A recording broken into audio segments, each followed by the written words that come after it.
నమస్కారం media today వార్తలకు స్వాగతం. ముందుగా వార్తల్లోని ముఖ్యాంశాలు. ఆర్థికాభివృద్ధిపై పరిశ్రమలకు దిశానిర్దేశం చేసిన ప్రధాని మోదీ. తయారీ లాజిస్టిక్స్ రంగాలను బలోపేతం చేయాలన్న ప్రధాని. గ్లోబల్ మార్కెట్లో పోటీకి నాణ్యత పెంచాలని సూచన. పరిశ్రమలకు పూర్తి మద్దతు ఇస్తామని హామీ ఇచ్చిన మోదీ.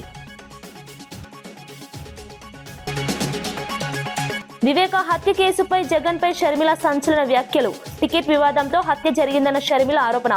సునీతకు మద్దతు ఇవ్వాలని జగన్ ను ప్రశ్నించిన షర్మిల. కేసులో నిజాలు బయటపడాలని డిమాండ్ చేసిన షర్మిల.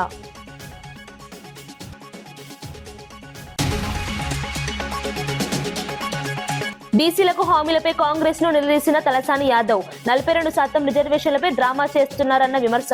బీసీలకు 1,00,000 కోట్ల బడ్జెట్ హామీ అమలు కాలేదన్న ఆరోపణ.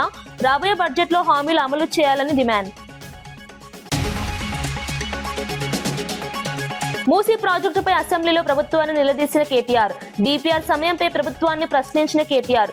ఏడీబీ నిధులపై అబద్ధాలు చెప్పారన్న కేటీఆర్ విమర్శ. ప్రాజెక్టు పూర్తి నివేదికను సభలో ఉంచాలని డిమాండ్.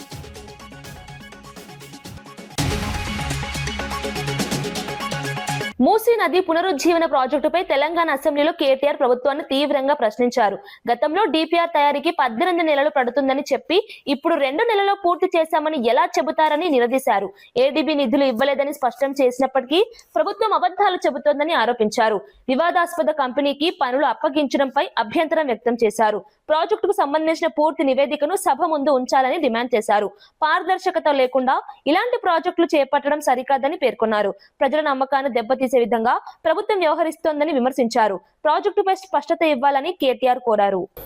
మూసీకి సంబంధించి ఆనాడు కొంతమంది మిత్రులు కాంగ్రెస్ శాసనసభ్యులు ప్రస్తావిస్తే ప్రశ్న వేస్తే ఆ రోజు మంత్రి గారు ఇచ్చిన సమాధానం నా దగ్గర ఉంది. అందులో మంత్రి గారు ఏం చెప్తారంటే, అధ్యక్ష, ఈ డిపిఆర్ ప్రిపరేషన్కే ఒక మెయిన్ హార్ట్ అనే కంపెనీకి ఇచ్చినాం. ఆ కంపెనీ గురించి కూడా నేను ఒక నిమిషం చెప్తా సార్. అది పాకిస్తాన్లో బ్యాన్ చేసిండ్రు కంపెనీని, సింగపూర్లో బ్యాన్ చేసిండ్రు, అట్లాంటి కంపెనీకి ఇచ్చిండ్రు. సరే, వాళ్ళ మీద కేసులు ఉన్నాయి, అది కూడా మంత్రి గారు చెప్పాలా? ఓకే. అందులో ఏం చెప్పారంటే అధ్యక్ష, ఆ రోజు శాసనసభకి ఇచ్చిన సమాధానంలో గౌరవ మంత్రి గారు డిపిఆర్ ప్రిపరేషన్కే 18 నెలలు పడుతుంది అని ఈ సంవత్సరం జనవరి నెలలో మంత్రి గారు చెప్పారు.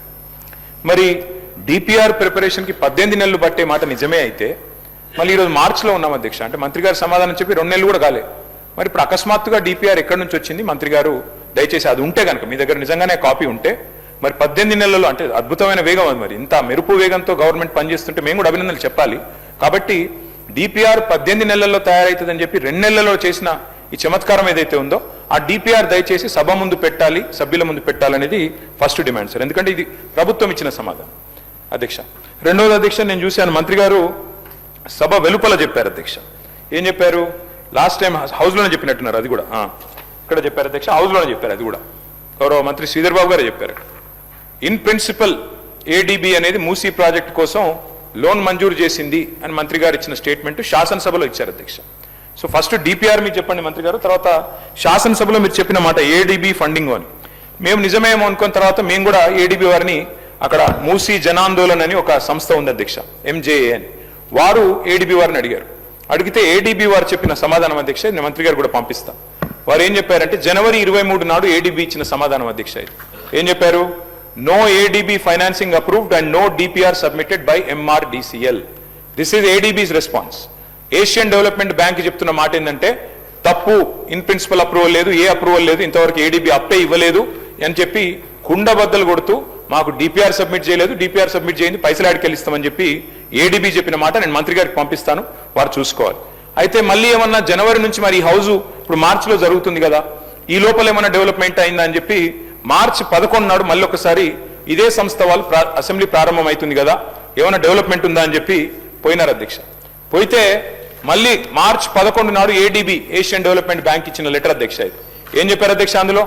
Status remains unchanged since our meeting with your group on 23rd జనవరి. అంటే 23rd జనవరి ఏ మాట అయితే చెప్పారో, ఏ లోను మంజూరు చేయలేదు, మాకు ఏ డిపిఆర్ గవర్నమెంట్ సబ్మిట్ చేయలేదనే మాట, దాని ప్రకారమే ఏడీబీ మళ్ళొక్కసారి ఈ నెల 11వ తారీఖు నాడు స్పష్టంగా ఉత్తరం రాసింది. ఇది కూడా నేను మంత్రి గారికి పంపుతున్నా. దయచేసి మంత్రి గారు కరెక్ట్ చేసుకోవాలా. Because either you are misleading the house or misleading the people or you are being misled by your officers.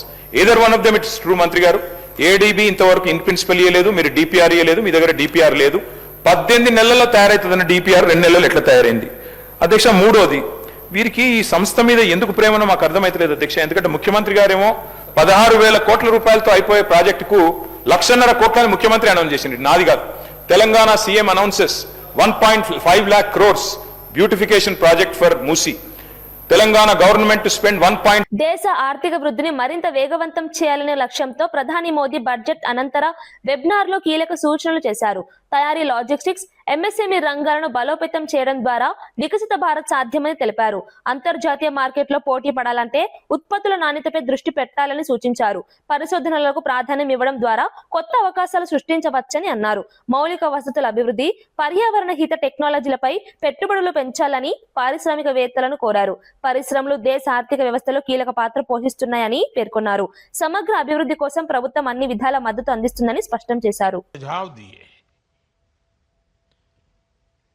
सबकी सक्रिय भागीदारी का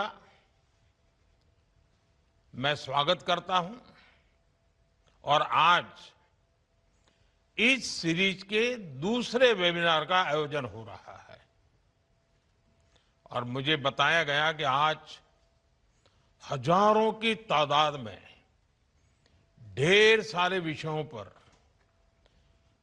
अनगिनत लोग अपने सुझाव देने वाले हैं।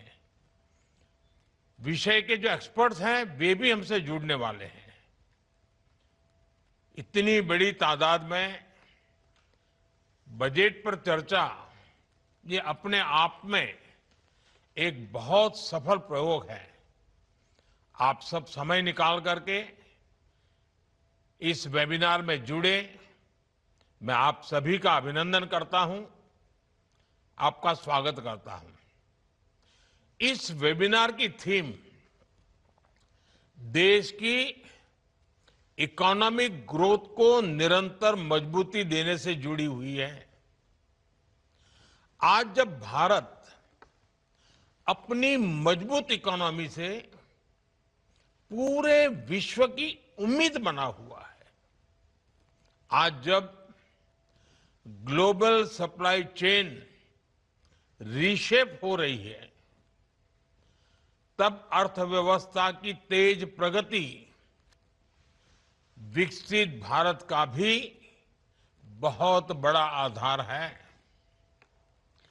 हमारी दिशा स्पष्ट है, हमारा संकल्प स्पष्ट है। Build more, produce more, connect मोर और अब जरूरत है एक्सपोर्ट मोर। और निश्चित तौर पर इसमें आज आपके बीच जो मंथन होगा, బీసీలకు 42% రిజర్వేషన్ల అంశంపై కాంగ్రెస్ ప్రభుత్వం డ్రామా చేస్తుందని మాజీ మంత్రి తలసాని యాదవ్ విమర్శించారు. ఈ నిర్ణయం కేంద్ర పరిధిలో ఉంటుందని తెలిసినా ప్రజలను తప్పుదారి పట్టించారని అన్నారు. ఢిల్లీలో చేసిన నిరసనలకు కాంగ్రెస్ అగ్రనేతలు హాజరు కాకపోవడం దానికి నిదర్శనమని తెలిపారు. ఎన్నికల ముందు ఇచ్చిన హామీలను అమలు చేయడంలో ప్రభుత్వం విఫలమైందని విమర్శించారు. బీసీలకు 1,00,000 కోట్ల బడ్జెట్ హామీ ఇచ్చినా అమలు కాలేదని అన్నారు. రాబోయే బడ్జెట్లో హామీలను నెరవేర్చాలని డిమాండ్ చేశారు. బీసీలను మోసం చేయడం సరికాదని తలసాని యాదవ్ హెచ్చరించారు. నేను ఆ రోజు చెప్పిన, ఇది 9th షెడ్యూల్లో పెట్టి చట్టపరంగా జరుగుతూనే తప్ప, ఇది కేంద్ర ప్రభుత్వం నిర్ణయం తీసుకుంటేనే తప్ప జరగదని నేను పదే పదే ఆ రోజు చెప్పినప్పటికీ మీరేదో డెడికేషన్ కమిషన్ అని రకరకాలుగా చెప్పి ధర్నాలు పెట్టి ఢిల్లీలో పెట్టి అవన్నేమో చట్టసభల్లో కేంద్ర ప్రభుత్వం చేయాలి. కానీ బీసీ డిక్లరేషన్ కానీ ఈ 1,00,000 కోట్ల బడ్జెట్ మీ చేతుల పని, ఎవరు పర్మిషన్ మీకు అక్కర్లేదు. మీరు దయచేసి నా అడిగినటువంటి ఈ క్వశ్చన్ 0 ఓవర్ అయినప్పటికీ మీరేదో నోట్ చేసుకున్నామని చెప్పకుండా, ఎందుకంటే బడ్జెట్ పెడుతూనే 2 రోజులల్లా మీరేమో కొంతమందికి స్టేట్ అవే ఆన్సర్ చేశారు. కాబట్టి ఇది గంభీరమైనటువంటి సబ్జెక్టు. ఈ జనాభాలో 50% మంది అంటే మరి ఇంత గంభీరమైనటువంటి సబ్జెక్టు నేను నోట్ చేసుకున్నా అంటే ఇబ్బందిగా ఉంటుంది మన మినిస్టర్ గారు. కాబట్టి దయచేసి, ఎందుకంటే బడ్జెట్ పెడుతురు కాబట్టి నేను అడుగుతున్నా, 2 రోజులలో బడ్జెట్ ప్రవేశపెడుతురు కాబట్టి మీరు 20,000 కోట్లు అని చెప్పి 2 బడ్జెట్లలో కూడా దగ్గర 3-4 కోట్ల రూపాయలు కూడా ఖర్చు కాలేదు. కాబట్టి మా వాళ్ళు నమ్మి మరి ఈ విధంగా అధికారంలోకి వచ్చిన తర్వాత మీరు చేస్తామన్నాయి. ఏదైతే జరగకూడని దాన్ని మాత్రం డ్రామా నడిపి మూసీ నది పరివాహక ప్రాంత ప్రజలు భయాందోళనలతో జీవిస్తున్నారని ఎమ్మెల్యే తెలిపారు. మూసీ ప్రక్షాళనకు బీఆర్ఎస్ వ్యతిరేకం కాదని స్పష్టం చేశారు.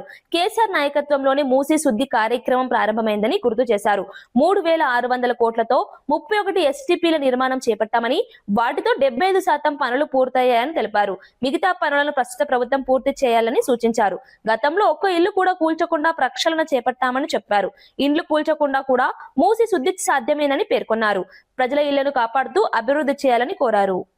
లేదు ఇదేనా వాళ్ళ పని అని చెప్పేసి అంటా ఉన్నారు. అధ్యక్ష, మూసీ నది ప్రక్షాళన ప్రారంభమైందే బీఆర్ఎస్ పార్టీ ఆధ్వర్యంలో మా కేసీఆర్ గారి నాయకత్వంలో అని చెప్పేసి ఈ సందర్భంగా మనం చేసుకుంటున్నాం. వైసా మూసీ నదిలో 3 స్థాయిలు ఉంటాయి అధ్యక్ష. ప్రక్షాళన చేస్తాం 3 స్థాయిలు ఉంటాయి అధ్యక్ష. మొదటి స్థాయి మూసీ నదిలోకి ప్రవహిస్తున్న హైదరాబాద్లో ఉన్న సివేజ్ వాటర్ అంతా కూడా వివిధ రకాలుగా వివిధ రూపాల్లో వివిధ ప్లేసెస్లో ఎస్టీపీలు పెట్టి శుద్ధి చేసి స్వచ్ఛమైన నీటిని మూసీ నదిలో వదిలే ప్రక్రియ మొదటి ప్రక్రియ అధ్యక్ష. ఆ మొదటి ప్రక్రియ 3,600 కోట్ల రూపాయలతోటి ఆ రోజు ముఖ్యమంత్రి గారు ప్రారంభించి 31 ఎస్టీపీల నిర్మాణం ఆ రోజు పెట్టింది అధ్యక్ష. దాని తర్వాత అవి 31 ఎస్టీపీలు దాదాపు 75% పూర్తి. సార్ షార్ట్ డిస్కషన్ పెట్టండి, అందులో కూడా పార్టిసిపేట్ చేస్తాం సార్. కానీ దీనికి క్వశ్చన్ సంబంధించిన వివరాలు చెప్పనియండి సార్ మమ్మల్ని. మాకు ఎప్పుడు సార్ మైకే అవకాశం ఇవ్వరు ఎట్లా సార్? నాకు అర్థం కాదు. క్వశ్చన్ కు పరిమితం కాండి. అవును సార్, క్వశ్చన్ దానికి సంబంధించిన వివరాలు చెప్తున్నాం కదా సార్. ఉన్న క్వశ్చన్ కే పరిమితం కాండి సార్. క్వశ్చన్ కే పరిమితం అవుతున్నాం సార్. మేమేమో ఈ పద్ధతులు చేసినాము. ఎక్కడ కూడా ఒక ఇల్లు సార్ ఇప్పుడు వారు చెప్పినట్టు సార్ అక్కడికి వెళ్ళి ఇక్కడి వరకు దాదాపు 11,000 స్ట్రక్చర్లు ఇవాళ బఫర్ జోన్లో ఐడెంటిఫై ఆ రోజు చేసి ఉంటుంది సార్. కానీ ఎక్కడ కూడా ఒక్క స్ట్రక్చర్ కూడా కూలగొడతాక మేము ముందుకు రాలేదు సార్. ఎందుకు రాలేదు అంటే నేను కేటీఆర్ గారు సబితా ఇంద్రారెడ్డి గారు ముగ్గురం కలిసిపోయి కేసీఆర్ గారికి విన్నవించినాం. సార్ ఇన్ని స్ట్రక్చర్స్ వస్తున్నాయి, మరి ఏం చేద్దామంటే ఇన్ని ఇండ్లు కూలగొట్టి మూసీ నది మనం అంతా అలా బాధ పెట్టి చేయాల్సిన అవసరం లేదు. ఇండ్లు కూలగొట్టకుండా ఏ విధంగా చేయగలుగుతారో ఇంకో ఫార్ములా తోటి మీరు రండి మా ముందుకు, అప్పుడు మనం దాన్ని టేకప్ చేద్దామని చెప్పడం వల్ల మేము ఇండ్లు కూలగొట్టకుండా ఏ విధంగా చేస్తారో ఒక 2 ఫార్ములాలు తయారు చేసే వరకే ఇంతలో ఎలక్షన్ నోటిఫికేషన్ వచ్చింది సార్. ఆ ఎలక్షన్ నోటిఫికేషన్ తర్వాత ప్రభుత్వం మారిపోయింది. ఈ ప్రభుత్వం కక్ష కట్టినట్టు ఇవాళ పేద ప్రజల మీద పడి వాళ్ళ ఇళ్లకు రెడ్ మార్కులు పెట్టి నిద్రాహారాలు లేకుండా చేసింది సార్. నిద్రాహారాలు లేరు, ఇవాళ మనుషులు నిద్రపోతలేరు, అన్నం పెట్టలేరు. ఎప్పుడు మా ఇండ్లు సార్ నేను 3 స్థాయిలు చెప్పిన సార్. మొదటి స్థాయిలో మూసీ నదిలోకి ప్రవహిస్తున్న డ్రైనేజ్ వాటర్ని అంతా కూడా ట్రీట్మెంట్ చేసి శుభ్రమైన వాటర్ని మూసీ నదిలోకి వదలాలి సార్. రెండవ స్థాయిలో మూసీలో పేరుకుపోయిన ఒండ్రు మట్టి ఒక 50-60 సంవత్సరాల నుంచి ఇండస్ట్రియల్ సెడిమెంట్స్ అంతా కూడా కాలుష్య కారకాలు అంతా కూడా పేరుకపోయినాయి. వాటిని అన్నింటినీ కూడా తీసి మరి పొల్యూషన్ కంట్రోల్ బోర్డు నామ్స్ ప్రకారం సైడ్కి వేసేసి 2 సైడ్ల రోడ్డు డెవలప్ చేసి నీరు నిరంతరం ప్రవహించే విధంగా చేయాలన్న వివేకానంద రెడ్డి హత్య కేసుపై ఏపీసీసీ చీఫ్ షర్మిల సంచలన వ్యాఖ్యలు చేశారు. టికెట్ విషయంలో వివేకానంద అడ్డుగా ఉన్నారని భావించి ఆయన్ను హత్య చేశారని ఆరోపించారు. సునీత భర్తే హత్యకు కారణమని తప్పుడు ప్రచారం జరుగుతోందని మండిపడ్డారు. నిజం కోసం పోరాడుతున్న సునీతకు మద్దతు ఇవ్వకుండా నిందితుల పక్షాన నిలవడం తప్పు అని జగన్ను ప్రశ్నించారు. తనకు ప్రాణహాని ఉన్నా న్యాయం కోసం పోరాడుతున్నారని తెలిపారు. బాధితుల పక్షాన నిలబడాల్సిన బాధ్యత రాజకీయ నాయకులపై ఉందన్నారు. ఈ కేసులో నిజాలు బయటపడాలని డిమాండ్ చేశారు. ఈయన వివేకానంద రెడ్డికి బావుమరిది అవుతారు, బంధువులను చేసుకున్నారు కాబట్టి చిన్నప్పటి నుంచి పరిచయం ఉంది, చాలా సన్నిహితంగా ఉండేవాళ్ళు. సునీత కంటే కూడా రాజశేఖర్ మామనే ఎక్కువ ప్రాక్సిమిటీ, ఎక్కువ క్లోజ్నెస్ ఉండేది. ప్రాబబ్లీ సునీత కంటే కూడా ఎక్కువ రాజశేఖర్ మామే చిన్నానని ప్రేమించాడేమో, అంత బాగా అంత సన్నిహితంగా ఉండేవాళ్ళు.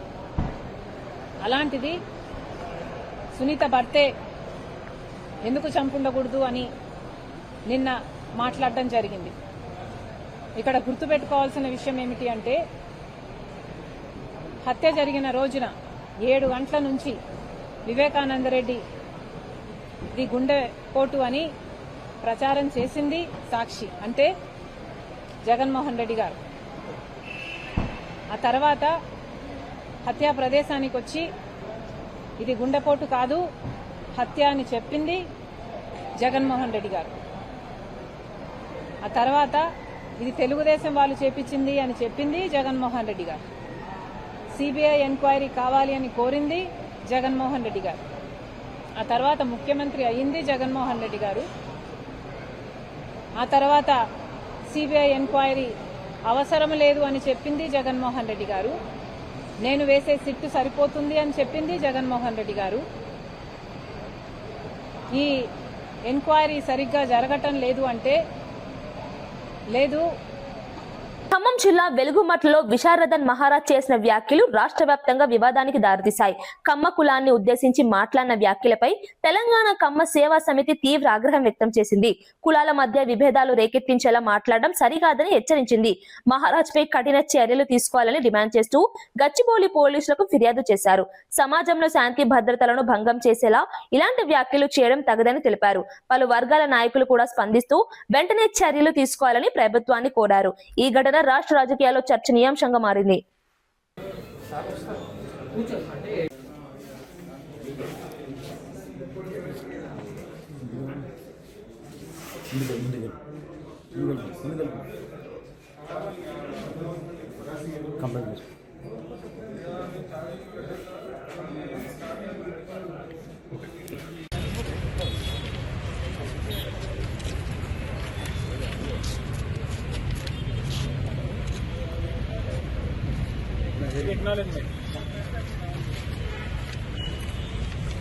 రాజేంద్రనగర్ పరిధిలో గ్యాస్ మాఫియాపై సివిల్ సప్లై అధికారులు దాడులు నిర్వహించారు. బండ్లగూడ జాగిర్ ప్రాంతంలో గృహ వినియోగ సిలిండర్ల నుంచి గ్యాస్ ను కమర్షియల్ సిలిండర్లలోకి అక్రమంగా నింపుతున్న గ్యాంగ్ ను పట్టుకున్నారు. ఈ దాడుల్లో 104 డొమెస్టిక్ సిలిండర్లు, 58 కమర్షియల్ సిలిండర్లు, 50 చిన్న సిలిండర్లు స్వాధీనం చేసుకున్నారు. ఈ ఘటనపై ముగ్గురుపై కేసులు నమోదు చేశారు. అక్రమ గ్యాస్ వ్యాపారపై కఠిన చర్యలు తీసుకుంటామని అధికారులు హెచ్చరించారు. ప్రజలు ఇలాంటి కార్యకలాపాలు గమనిస్తే వెంటనే సమాచారం ఇవ్వాలని కోరారు.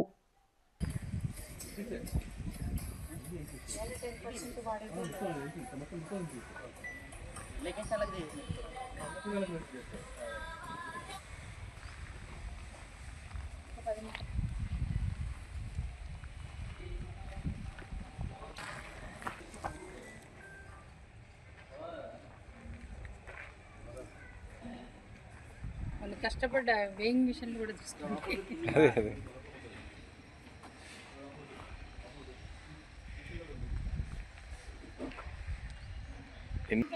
అసలు కరెక్ట్ కాదు.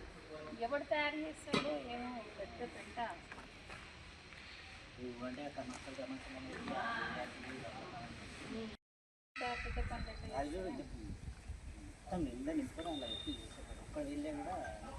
అసలు ఏరియాలో ఇంకా మనుషులు కూడా ఉంటాడు. 500-600 మీటర్ల కాదు.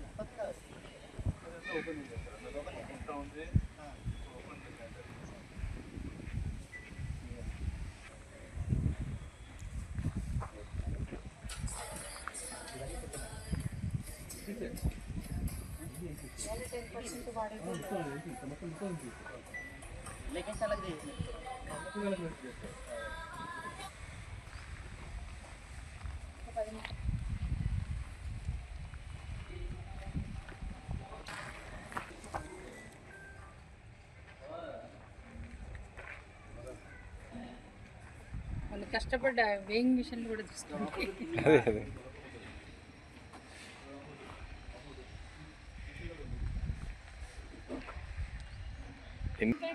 అసలు కరెక్ట్ కాదు. ఎవరు తయారు చేస్తాడో ఏమో పెద్ద పెంట.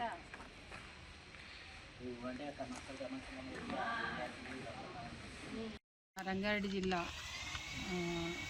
కాళీ మందిర్ సమీపంలో ఉన్నటువంటి ఒక అక్రమ గ్యాస్ రీఫిల్లింగ్ సెంటర్ దగ్గర షర్ఫుద్దీన్ అనే వ్యక్తిని మరియు ఒక దీపేష్ సింగ్ అనే ఒక వ్యక్తిని ఇద్దరిని కూడా వాళ్ళు అక్రమంగా సిలిండర్లు స్టోర్ చేసి వాటి నుంచి చిన్న సిలిండర్లు, డొమెస్టిక్ సిలిండర్ నుంచి కమర్షియల్ సిలిండర్కి రీఫిల్లింగ్ చేస్తున్నటువంటి సందర్భంలో వాళ్ళని మా డిపార్ట్మెంట్కి సంబంధించిన అధికారులందరూ కూడా, అదేవిధంగా ఎన్ఫోర్స్మెంట్ అధికారులు కూడా కలిసి అక్కడ దాడి జరిపి దాదాపుగా 200 పైచిలకు సిలిండర్లను పట్టుకోవడం జరిగింది. అందులో ఫుల్ సిలిండర్లు డొమెస్టిక్ అంటే గృహ అవసరాలకు వాడే సిలిండర్లు 34, అదే గృహ అవసరాలకు వాడే సిలిండర్లు ఖాళీవి ఒక 62, కమర్షియల్ సిలిండర్లు ఒక 58, 5 కేజీల సిలిండర్లు 50, రీఫిల్లింగ్ పైపులు, అదేవిధంగా వేయింగ్ మిషన్లు, రీఫిల్లింగ్కి వాడే పెన్సిల్ లాంటి ఒక రాడ్ అట్లాంటి ఒక 80 వరకు సీజ్ చేయడం జరిగింది. ఇవన్నీ కూడా ఇక్కడ మాకు దగ్గరలో ఉన్నటువంటి బిఎంఆర్ ఏజెన్సీకి అప్పగించడం జరిగింది. అయితే ఎవరైతే ఇట్లాంటి పరిస్థితులలో ఇంత ప్రమాదకరంగా రీఫిల్లింగ్ చేయడం అనేది మేము చూడడం కూడా చాలా అరుదుగా జరుగుతుంది. ఎవరో 2-3 సిలిండర్లతో దొరికిన సందర్భాలున్నా కానీ ఇంత పెద్ద ఎత్తున సిలిండర్లు స్టోర్ చేయడం అనేది ఒక ప్రైవేటు వ్యక్తులు ఒక గ్యాస్ గోదాం లాగా మెయింటైన్ చేయడం అనేది చాలా ప్రమాదకరమైనటువంటి విషయము. దీన్ని సందర్భోచితంగా మా అధికారులందరూ కూడా ఈ సందర్భంలో ఇట్లాంటి సందర్భంలో కూడా సిలిండర్లను దాచిపెట్టడం, వాటిని అక్రమ అవసరాల కోసం వాడుకోవడం అనేది చాలా ఘోరమైన విషయము. దాన్ని విజయవంతంగా మా అధికారులందరూ ఛేదించి పట్టుకోవడం మాకు సంతోషం కలిగించింది. హైదరాబాద్ మాదాపూర్ హెచ్ఐసిసిలో సెకండ్ నేషనల్ మొబిలిటీ సమిట్ ఘనంగా నిర్వహించారు. ముఖ్య అతిథిగా హాజరైన మంత్రి పొన్నం ప్రభాకర్ ఎలక్ట్రిక్ వాహనాలను ప్రోత్సహించేందుకు రోడ్డు పన్ను, రిజిస్ట్రేషన్ ఛార్జీలను మాఫీ చేశామని తెలిపారు. రోడ్డు భద్రత, స్మార్ట్ సిగ్నలింగ్ వ్యవస్థ, ఈవీ ఛార్జింగ్ మౌలిక సదుపాయాల అభివృద్ధిపై ప్రభుత్వం దృష్టి పెట్టిందని చెప్పారు. రవాణా శాఖ ప్రత్యేక కార్యదర్శి వికాస్ రాజ్, కమిషనర్ ఇలం భర్తీ కీలక వివరాలు వెల్లడించారు. సారథి, పరివాహన్ సేవలను రాష్ట్రంలో అమలు చేస్తున్నట్లు తెలిపారు. సమిట్ లో పలు రంగాల ప్రతినిధులు పాల్గొన్నారు. విధాన నిర్ణేతలుగా అంటే ఒక విధానపరమైన నిర్ణయం తీసుకోవడానికి అవసరమైనటువంటి భాగస్వాములు కానీ, మరి పరిశ్రమకు సంబంధించినటువంటి నాయకులు కానీ, ఇందులో స్టేక్ హోల్డర్స్గా అంటే ఫ్యూచర్ ఒక వేఅవుట్ను తీయడానికి సంబంధించినటువంటి ఆలోచన కలిగిన వాళ్ళంతా కూడా ఈరోజు ఇక్కడ మనం గ్యాదర్ అయినాం. తప్పకుండా తెలంగాణ మా honourable chief minister Revanth Reddy గారి నాయకత్వంలో ఒక విజన్ తీసుకొని ఏదైతే ముందుకు పోతా ఉన్నామో 2047 విజన్ తీసుకొని పోయే సందర్భంలో మనం చేస్తున్న ఈ యొక్క సమ్మిట్ తప్పకుండా ఉపయోగపడుతుంది, ఒక వేఅవుట్ ఇస్తుందని ఆకాంక్షిస్తా ఉన్నాం. మీ అందరి అభిప్రాయాన్ని కూడా తప్పకుండా రవి గుప్తా గారు కానీ, మా ట్రాన్స్పోర్ట్ కమిషనర్ కానీ దీని ఆర్గనైజేషన్కి ఏ విధంగా కొంత కోఆర్డినేట్ చేసిరో దీనితో తెలంగాణ రాష్ట్రంలో ఒక ఫ్యూచర్ యాక్టివిటీకి, ఫ్యూచర్ రోడ్ మ్యాప్కు ఒక స్కోప్ కూడా దొరకాలని సందర్భంగా నేను ఆకాంక్షిస్తా ఉన్నాను. ఎందుకంటే టెక్నో మీడియా ఇతర భాగస్వామ్య సంస్థలందరినీ కూడా నేను ఈ సందర్భంగా అభినందిస్తూ, మరి మీరు ఇచ్చేటువంటి ఒక అమూల్యమైనటువంటి సూచనలు తప్పకుండా మరి రాబోయే కాలంలో పట్టణాభివృద్ధికి సంబంధించిన విషయాల్లో కూడా మొబిలిటీ మొన్న 2047 విజన్లో కూడా మరి కాన్ఫరెన్స్ చేసుకున్నప్పుడు ప్రపంచ దేశాల నుంచి వచ్చిన వాళ్ళందరితో కూడా తెలంగాణ ప్రభుత్వం ఒక విజన్ డాక్యుమెంట్ ఇచ్చింది. బికాస్ ఇన్ ట్రాన్స్పోర్ట్ ఫీల్డ్ 100% ట్రాన్స్పోర్టేషన్లో 70% ఈ పబ్లిక్ ట్రాన్స్పోర్ట్ సిస్టమ్ మీద ఉండాలనేటువంటి ఆలోచనతో భాగంగా అందులో ముఖ్యంగా మనం ఈరోజు చూస్తూ ఉన్నాం. ఢిల్లీ లాంటి నగరాల లోపల గౌరవ రాష్ట్రపతి గారు నివసిస్తూ, గౌరవ ప్రధానమంత్రి గారు నివసించే ప్రాంతంలో కూడా మరి అక్కడ ఉన్నటువంటి పొల్యూషన్ రేట్లు చూస్తూ చాలా మంది ఇబ్బందికర పడే పరిస్థితులలో హైదరాబాద్ తెలంగాణ ప్రభుత్వం ముందుగానే కొంత జాగ్రత్తగా మొత్తం ఈవీ పాలసీ తీసుకొచ్చి 2026 వరకు కంప్లీట్ గా ట్యాక్స్ ఎగ్జెంప్షన్, రిజిస్ట్రేషన్ ఎగ్జెంప్షన్ ఇచ్చి దాదాపు ఇప్పటికి ఒక 1000 కోట్లు తెలంగాణ ప్రభుత్వానికి ఆర్థికంగా నష్టం వచ్చినప్పటికీ కూడా దాదాపు 1,55,000 వాహనాలను అమ్మే విధంగా పర్సెంటేజ్ రేషియోను అన్ని దేశంలో అన్ని రాష్ట్రాల కంటే వేగంగా అభివృద్ధి అయ్యే ఈవీ వెహికల్స్ సంబంధించినటువంటి రాష్ట్రంగా మనం తీసుకొని పోతా ఉన్నాం. అంతేగాక హైదరాబాద్ క్యూర్ ఏరియా లోపల కంప్లీట్ గా ఈవీ తీసుకురావాలని ఈ మధ్య పిఎం ఈ డ్రైవ్ కింద వచ్చినటువంటి 2,800 బస్సులకు సంబంధించి కూడా అంగీకారం జరుపుకొని భవిష్యత్తులో హైదరాబాద్ క్యూర్ ఏరియాలో కంప్లీట్ గా ఈవీ బస్సులు తీసుకోవాలని, ఇటీవలనే రాష్ట్ర ప్రభుత్వం హైదరాబాద్ క్యూర్ ఏరియా లోపల ఉన్నటువంటి ఆటోలన్నీ కూడా అవసరమైతే రెట్రోఫిట్ చేసి కూడా వాటన్నిటికీ గవర్నమెంట్ హెల్ప్ చేసి వాళ్ళందరి యొక్క ఆటోలు ఎక్కడ కూడా ఎల్పీ మార్పుకు సహకరించే విధంగా మనం ఏదో బలవంతంగా కాకుండా ప్రకృతిని కాపాడడానికి భాగస్వాములు చేసే విషయం లోపల వాళ్ళందరినీ కూడా మరొక మార్గదర్శకత్వం చేస్తా ఉన్నారు గౌరవ ముఖ్యమంత్రి గారు. అంతేకాదు ఈరోజు రోడ్ సేఫ్టీకి సంబంధించి కానీ ఈ మొబిలిటీలో ఏ కోణం నుంచి ఏ ఆలోచన కొద్ది మారుతున్నటువంటి ఏ టెక్నాలజీని ఉపయోగించుకొని కూడా అన్ని రకాలుగా మరి వ్యవస్థీకృతంగా ఎదగడానికి పెరుగుతున్నటువంటి నగరాల అభివృద్ధిని దృష్టిలో పెట్టుకొని మనం ఇవన్నీ కూడా సమకూర్చుకోకపోతే భవిష్యత్ తరంలో చాలా ఇబ్బందికరమైనటువంటి పరిస్థితి వస్తుంది. కాబట్టి ఈరోజు హైదరాబాద్లో మెట్రో ఎక్స్పెన్షన్ కావచ్చు, లేకపోతే ఇంకా డిఫరెంట్ ఆలోచనలతోటి మరి కాన్సెప్ట్ తోటి పోతా ఉన్నాం. తప్పకుండా మహానగరాల్లో హైదరాబాద్ కూడా ఒకటి. మొత్తంగా ఇప్పుడు తెలంగాణ బడ్జెట్ లో విద్యారంగానికి తగిన నిధులు కేటాయించలేదని ఏబీవీపీ నేతలు విమర్శించారు. ఇతర రాష్ట్రాలు 15% వరకు నిధులు కేటాయిస్తుంటే తెలంగాణలో కేవలం 7% మాత్రమే కేటాయించడం అన్యాయమని అన్నారు. ఫీజు రియంబర్స్మెంట్ పథకాన్ని తగ్గించే ప్రయత్నాలు జరుగుతున్నాయని ఆరోపించారు. విశ్వవిద్యాలయాల్లో మౌలిక వసతులు లేక విద్యార్థులు ఇబ్బందులు పడుతున్నారని తెలిపారు. జేఎన్టీ అభివృద్ధికి కనీసం 600 కోట్లు కేటాయించాలని డిమాండ్ చేశారు. విద్యార్థుల భవిష్యత్తు దృష్ట్యా ప్రభుత్వం వెంటనే చర్యలు తీసుకోవాలని కోరారు. విద్యారంగాన్ని నిర్లక్ష్యం చేయడం రాష్ట్ర అభివృద్ధికి ఆటంకమని పేర్కొన్నారు. ఈ రాష్ట్రంలో ఉన్న మిగతా అంశాల మీద ఫోకస్ చేస్తూ డైవర్షన్ పాలిటిక్స్ చేసేటువంటి సంస్కృతికి ఒడగట్టింది ఈ రేవంత్ రెడ్డి నాయకత్వంలోని కాంగ్రెస్ ప్రభుత్వము. ప్రజాప్రభుత్వం వచ్చిన తర్వాత విద్యారంగం యొక్క స్థితిగతులు మారిపోతాయి, విద్యారంగానికి ఎక్కువ నిధులు కేటాయిస్తామని చెప్పినటువంటి ఈ రేవంత్ రెడ్డి గారు స్వయంగా ఈ రాష్ట్రానికి విద్యాశాఖ మంత్రిగా ఉండుకుంటూ కూడా ఈశాన్య రాష్ట్రాల్లో ఒకవైపు 14-15% వాళ్ళ బడ్జెట్లో విద్యారంగానికి కేటాయిస్తుంటే స్వయంగా విద్యాశాఖ మంత్రిగా ఉన్నప్పటికీ కూడా 3 లక్షల పైసలకు బడ్జెట్ ప్రవేశపెడుతున్నప్పటికీ కూడా కేవలం 7% పట్టుమని 10% కూడా నిధులు కేటాయించట్లేదంటే రాష్ట్రం వచ్చి దశాబ్ద కాలం పూర్తవుతున్న నీళ్లు నిధులు నియామకాలు అనే ఒక ఉద్యమాన్ని మనము ప్రారంభిస్తే ఎక్కడైతే విద్యకు పెద్దపీట నేయాల్సిన ఈ తెలంగాణ రాష్ట్రంలో ఇప్పటి వరకు గత 10 సంవత్సరాల పాలనలో ఇప్పటి వరకు విద్యకు పెద్దపీట వేయలేదు. ఇప్పుడు గడుస్తున్న 2 బడ్జెట్లను ప్రవేశపెట్టి ఇప్పుడు 3వ బడ్జెట్ ప్రవేశపెట్టనున్న ఈ రేవంత్ రెడ్డి సర్కార్ కూడా విద్యకు పెద్దపీటనిస్తలేదు. పరిశోధనలకు కేంద్ర బిందుగా ఉండాల్సిన విశ్వవిద్యాలయాల్లో కనీస మౌలిక వసతులను కల్పించలేకపోతున్నది ఈ రేవంత్ సర్కార్. ఏదైతే మొన్న 1000 కోట్లు ఇస్తున్నానని ఉస్మానియా యూనివర్సిటీకి వెళ్ళారో 100 సంవత్సరాల చరిత్ర గల ఉస్మానియా యూనివర్సిటీకి 1000 కోట్లు ఎలా అయితే ఇస్తా అన్నారో అదే 60 సంవత్సరాల చరిత్ర గల మా జేఎన్టీయూకు కనీసం 600 కోట్లైనా నువ్వు ఇవ్వాలి.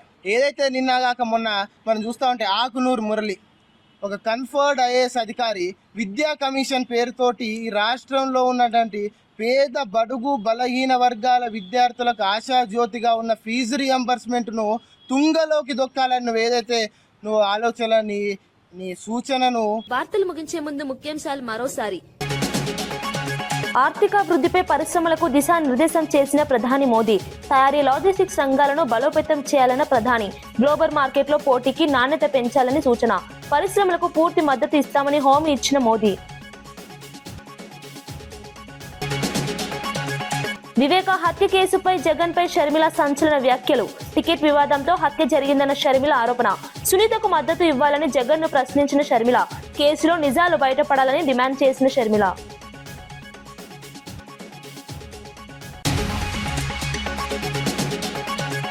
బీసీలకు హామీలపై కాంగ్రెస్ ను నిలదీసిన తలసాని యాదవ్. 42% రిజర్వేషన్లపై డ్రామా చేస్తున్నారన్న విమర్శ. బీసీలకు 1,00,000 కోట్ల బడ్జెట్ హామీ అమలు కాలేదన్న ఆరోపణ. రాబోయే బడ్జెట్ లో హామీలు అమలు చేయాలని డిమాండ్. మూసీ ప్రాజెక్టుపై అసెంబ్లీలో ప్రభుత్వాన్ని నిలదీసిన కేటీఆర్. డిపిఆర్ సమయంపై ప్రభుత్వాన్ని ప్రశ్నించిన కేటీఆర్. ఏడీబీ నిధులపై అబద్ధాలు చెప్పారన్న కేటీఆర్ విమర్శ. ప్రాజెక్టు పూర్తి నివేదికను సభలో ఉంచాలని డిమాండ్.